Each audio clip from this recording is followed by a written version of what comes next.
মইনট ঘাটকে আপনারা অনেকেই হয়তো একদিনের ট্যুরে ঘুরতে আসার জন্য চিনে থাকবেন, তবে আপনারা যেটা জানেন না সেটা হচ্ছে পদ্মার পাড়ের এই ঘাটে খুব সকালবেলা মাছের ঘাট বসে।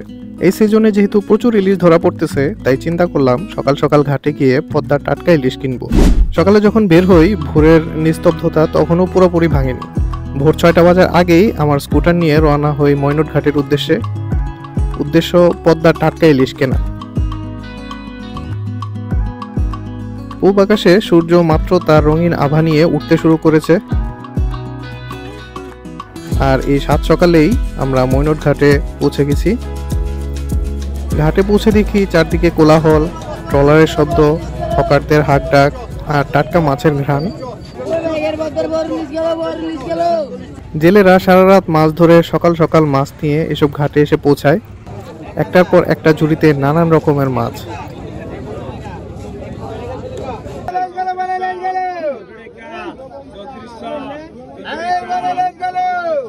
কেউ মাছ দেখছে, কেউ দরদাম করছে।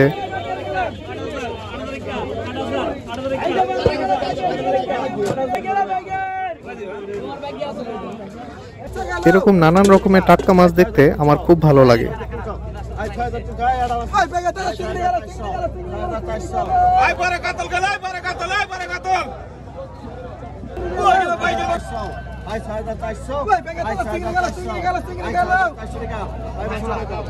আজকে ইলিশ ভালো পরিমাণেই উঠছে দেখতেছি।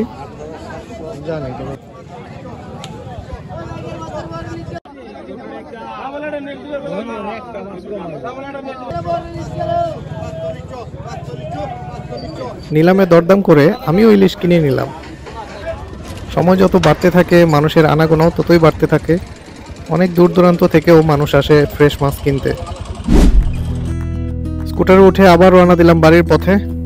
তবে আজ মনটা ভালো, নিজের হাতে কিনলাম ঘাটের ইলিশ।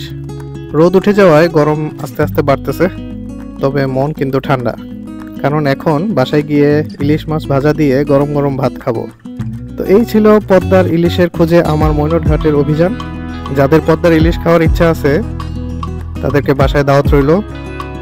সবাই ভালো থাকবেন, সুস্থ থাকবেন, সাবধানে আপনাদের স্কুটার রাইড করবেন। আসসালামু আলাইকুম, আল্লাহ হাফেজ, হ্যাপি স্কুটারিং।